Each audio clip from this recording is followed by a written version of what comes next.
Hello friends, मेरा नाम विशाल है and welcome to my channel programming with Vishal. तो फ्रेंड्स, अक्सर आप लोगों के क्वेश्चंस आते हैं कि रोड मैप क्या हो सकता है वेबसाइट डेवलपमेंट में अपना करियर स्टार्ट करने के लिए।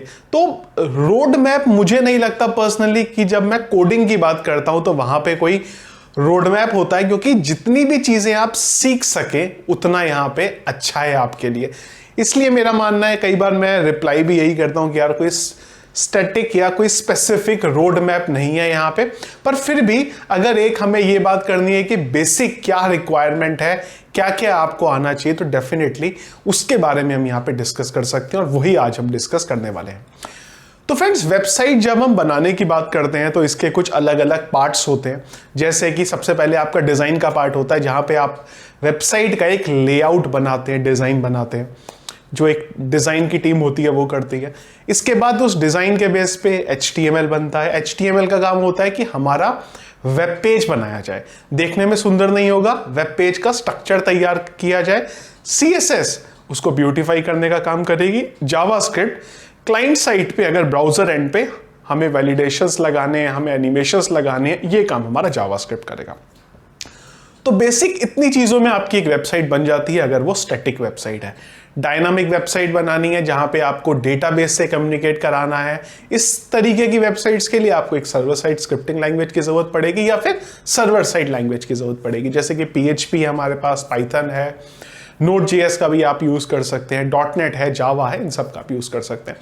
वेबसाइट बनने के बाद हम लोग उसे सर्वर पे अपलोड करेंगे और उसके बाद हमारा टेस्टिंग का प्रोसेस होगा और साथ ही साथ हमारा जो SEO का पार्ट है वो हमारे सर्वर पे अपलोड के बाद स्टार्ट हो जाएगा। सो ये एक जर्नी रहती है नॉर्मली वेबसाइट को बनाने की। अब एज ए डेवलपर इसमें से आपको जो सबसे पहली चीज आनी चाहिए बेसिक लेवल पे, वो है HTML, CSS एंड जावास्क्रिप्ट। अगर आप मेरे से पूछे कितनी आनी चाहिए, तो अगेन कितनी की कोई रिक्वायरमेंट नहीं होती है, कितनी का कोई मेजरमेंट नहीं है कि मैं आपको बोल दूं 10% HTML आना चाहिए, पर किसका 10% HTML? तो इसके लिए यहां पे कोई क्वांटिटी या परसेंटेज बेस पे मेरे अकॉर्डिंग कुछ भी बोलना गलत है। जितना सीख सके उतना अच्छा है बेसिक। लेकिन अगर मैं आपको बोलूं तो आपको एटलीस्ट HTML के टैग्स पता होना चाहिए। एडवांस लेवल की बात नहीं करता हूं, बेसिक स्ट्रक्चर बनाने के लिए, जैसे टेबल स्ट्रक्चर कैसे बनता है, फॉर्म्स कैसे बनते हैं, डिव अगर मुझे बनाने कैसे बनेंगे, मैं बेसिक स्ट्रक्चर बनाने की यहां पे बात कर रहा हूं। टैग्स आपको पता होने चाहिए ठीक से। CSS की बेसिक प्रॉपर्टी पता हो, मार्जिन देना है, पैडिंग देना है, कलर चेंज करना है, बेसिक टैग्स। अगेन मैं ये नहीं बोल रहा हूं कि आप पूरी की पूरी वेबसाइट बनाना सीख लो HTML CSS से, हाँ बेसिक टैग्स की जो रिक्वायरमेंट है वो आपको पता होना चाहिए। CSS आपको अच्छे से आना चाहिए, क्योंकि CSS एक लैंग्वेज है और अगर आप कोई भी प्रोग्रामिंग लैंग्वेज सीख रहे हैं तो जो JS होती है आपकी, वो भी ऑलमोस्ट आपकी उसी तरीके से चलती है। तो HTML CSS कम चलेगी आना, जावास्क्रिप्ट आपको अच्छे से यहाँ पे आनी चाहिए। इसके बाद चलते हैं हम लोग हमारी प्रोग्रामिंग लैंग्वेज में। कोई भी लैंग्वेज आप यूज कर सकते हैं, जो भी लैंग्वेज आपको प्रेफर करते हैं। मेरे वीडियोस में मैं PHP के बारे में ज्यादातर आप लोगों को बताता हूं, तो हम लोग PHP के बारे में लेते हैं। PHP कितना आना चाहिए या फिर कोई लैंग्वेज कितनी आनी चाहिए, तो बेसिक जो हर एक लैंग्वेज के फंडामेंटल हैं वो ऑलमोस्ट सिमिलर ही होते हैं। जैसे कि आपको वेरिएबल्स कैसे बनते हैं, एरे कैसे बनता है, सेशन क्या है, डेटाबेस से कैसे इंटरेक्ट करेंगे आप, फंक्शंस कैसे हैं, फॉर्म्स किस तरीके से आपका चलता है, और एक CRUD ऑपरेशन आपको परफॉर्म करना अच्छे से आना चाहिए। CRUD का मतलब जो हमारे 4 ऑपरेशन होते हैं, क्रिएट करना, CRUD, C मतलब क्रिएट करना, R मतलब रीड करना, U मतलब अपडेट करना एंड D मतलब डिलीट करना। तो ये चारों की चारों चीजें आपको अच्छे से पता होनी चाहिए और बिना किसी एरर के खुद ही रिजॉल्व करना भी आना चाहिए। ये नहीं है कि कोड आपने कहीं से कॉपी पेस्ट करके अपने वहां पे डाला, चलो हमें आ गया। क्योंकि CRUD एक ऐसी चीज है, अगर आप देखें तो हर एक वेबसाइट में 50 से 60% CRUD का ऑपरेशन ही परफॉर्म होता है, 30-40% कहीं पे जो लॉजिक्स हैं वो चेंज होते हैं। तो ये HTML, CSS, जावास्क्रिप्ट और जो भी लैंग्वेज आप लेना चाहते हैं वो लैंग्वेज आप ले सकते हैं। तो लैंग्वेज में आपको वो पर्टिकुलर लैंग्वेज और जो भी उसके साथ कपल डेटाबेस है वो आपको अच्छे से पता होना चाहिए। क्वेरीज जो हैं, कैसे सर्वर पे, कैसे डेटाबेस क्रिएट करना है और डेटाबेस को सर्वर पे भी डालना है, वो सब भी। क्योंकि वेबसाइट तो बना लेंगे, वेबसाइट बनाने के बाद इंपॉर्टेंट चीज आएगी सर्वर पे डिप्लॉय करना। तो आपको एटलीस्ट पता हो FTP क्या होती है, किस तरीके से FTP से जो फाइल्स है सर्वर पे अपलोड करेंगे, सर्वर पे डेटाबेस बनाना है कैसे बनाएंगे, क्रेडेंशियल डेटाबेस के बनाने हैं कैसे बनाएंगे। कोई रॉकेट साइंस नहीं है, बहुत ही सिंपल स्ट्रेट फॉरवर्ड प्रोसेस है। पर हाँ, ये प्रोसेस आपको पता होना चाहिए। पॉइंटिंग अगर डोमेन की करनी है होस्टिंग के साथ, वो किस तरीके से होगी। तो ये कुछ बेसिक चीजें हैं जो हर एक डेवलपर को इतना आना ही चाहिए। SEO को मैं यहाँ पे इंक्लूड नहीं करता हूँ क्योंकि सेपरेट टॉपिक है। ऑन पेज SEO, अब SEO में भी दो चीजें, on page of page. Of page का सेपरेट फील्ड है, ऑन पेज के लिए कुछ बेसिक टैग्स आपको ध्यान रखना है कैसे लिए, पर उसको मैं बिगिनर लेवल पे यहाँ पे कंसीडर नहीं करता हूँ। तो इन शॉर्ट अगर हम देखें, आपको HTML के टैग्स पता होने चाहिए, CSS पता होनी चाहिए, जावास्क्रिप्ट अच्छे से आना चाहिए। अच्छे का मतलब अगेन ये नहीं है कि जावास्क्रिप्ट से कुछ एप्लीकेशन में आपको बोलूं बनाने लग जाओ वो बनाओ, पर हाँ बेसिक वर्किंग कैसी है। जावास्क्रिप्ट अच्छे से इसलिए बोल रहा हूं क्योंकि अगर आप कोई भी लैंग्वेज सीखेंगे और उसके बाद अगर आप जावास्क्रिप्ट से कंपेयर करेंगे तो आपका बहुत इजीली सब कुछ हो जाएगा। ये मैंने आपको बताया है बेसिक चीजें। अब यहां पे कुछ चीजें ऐसी हैं जिनको अवॉइड करिए जब भी आप कुछ सीखते हैं। फ्रेमवर्क्स, हमेशा फ्रेमवर्क्स को अवॉइड करिए। आपने CSS सीखनी है और आप सीखने लग गए बूटस्ट्रैप, अवॉइड करिए।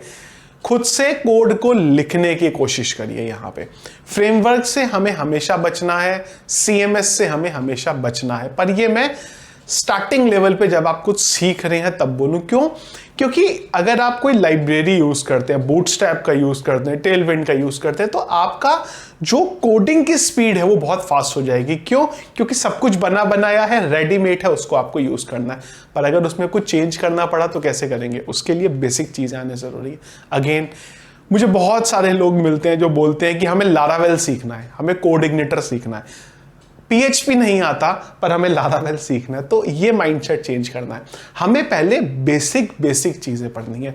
इसीलिए मैंने आपको शुरू में बोला HTML CSS बेसिक पढ़ेंगे। यहां पे याद रखेंगे किसी टेम्पलेट बिल्डर का यूज नहीं करना है, जो कोड है वो खुद लिखना है। एक सजेशन है मेरा, पर मुझे लगता है कि जब ये वीडियोस आप लोग देखेंगे तो ज्यादातर आप लोग शायद उसे मना करेंगे क्योंकि हमें कंफर्ट जोन में रहने की आदत है, वो है एडिटर। मेरा मानना यह है कि आप एडिटर वो यूज करिए जिससे कम से कम आपको सपोर्ट मिले। अब आप बोलेंगे यार लोग तो बोलते हैं कि एडिटर ऐसा यूज करो जिससे ज्यादा से ज्यादा सपोर्ट मिले। तो जितना ज्यादा सपोर्ट आपको मिलता है उतने आप हैंडीकैप होते हैं। इस वजह से मैंने बोला कि एडिटर ऐसा यूज करिए जिससे आप किसी भी और एडिटर में बहुत इजीली काम कर सके। पुराने जमाने पे हम लोगों के पास मोबाइल फोन नहीं होते थे तो हमें लोगों के मोबाइल नंबर याद होते थे। आज की डेट में घर में जो लोग रह रहे हैं उन्हें अपने घर में जो लोग रहते हैं उनके मोबाइल नंबर याद नहीं है। पुराने टाइम में हमें अपने सारे फ्रेंड्स के नंबर मुझे याद होते थे। हैंडीकैप थोड़ा सा हम होते जा रहे हैं, तो कोशिश करें कि टेक्नोलॉजी की भी जब मैं बात करता हूं यहाँ पे तो थोड़ा कम हैंडीकैप हो, क्योंकि एडिटर जो है आपको हैंडीकैप बना देते हैं। और हैंडीकैप मैंने देखा है कि लोग इस लेवल पे हो जाते हैं कि अगर वो एडिटर उन्हें नहीं मिला तो दूसरे एडिटर में उनसे कोडिंग ही नहीं होती। ऐसा भी देखा है मैंने, इस वजह से खाली आपको बता रहा हूं ये। बाकी आप पे डिपेंड करता है आपको ये एडिटर वाली बात माननी या नहीं माननी, क्योंकि चैनल पे भी मुझे बहुत कमेंट्स आते हैं कि मैं नोटपैड प्लस प्लस क्यों यूज करता हूं, क्यों मैं अपना टाइम बर्बाद करता हूं। पर मेरा मानना ये है कि जितना मैं कम चीजों का फ्रेंडली एडिटर यूज करूंगा उतना मेरे लिए अच्छा है, मुझे उतना सीखने को मिलेगा, इसीलिए मैं आज भी वही यूज करता हूं।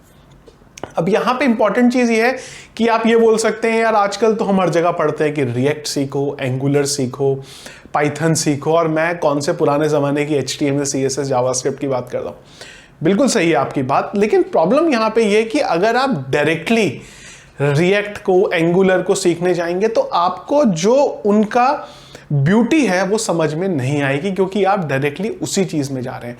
जब आप जावास्क्रिप्ट की लाइब्रेरीज या फिर उसके प्लेटफॉर्म्स की बात करते हैं यहाँ पे, तो वो कोड जावास्क्रिप्ट में बने हुए हैं। फायदा आपको तब है जब आप जावास्क्रिप्ट सीखने के बाद एंगुलर में जाइए, जावास्क्रिप्ट सीखने के बाद नोड में जाइए, जावास्क्रिप्ट सीखने के बाद रिएक्ट में जाइए, तो आपको अपने आप मजा आने लगेगा और वो प्रोग्रामिंग भी बहुत इजीली समझ में आने लगेगी।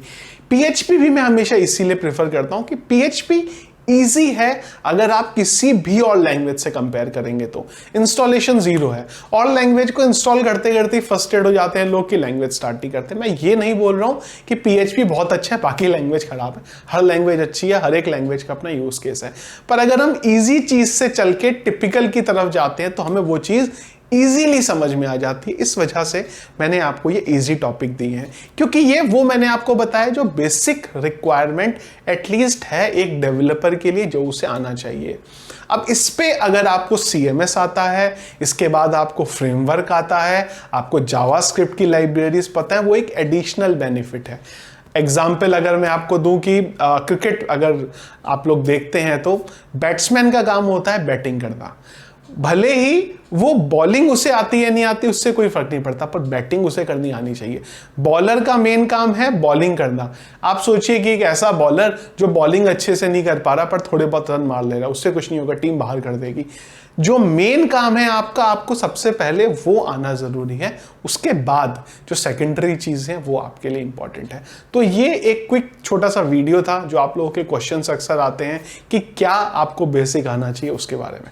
तो वीडियो फ्रेंड्स अगर आपको पसंद आया तो इसको लाइक और शेयर जरूर करिएगा। चैनल में अगर आप नए हैं और आगे भी मेरे वीडियोस देखना चाहते हैं तो जरूर हमारे चैनल को सब्सक्राइब कर लीजिएगा। Thank you.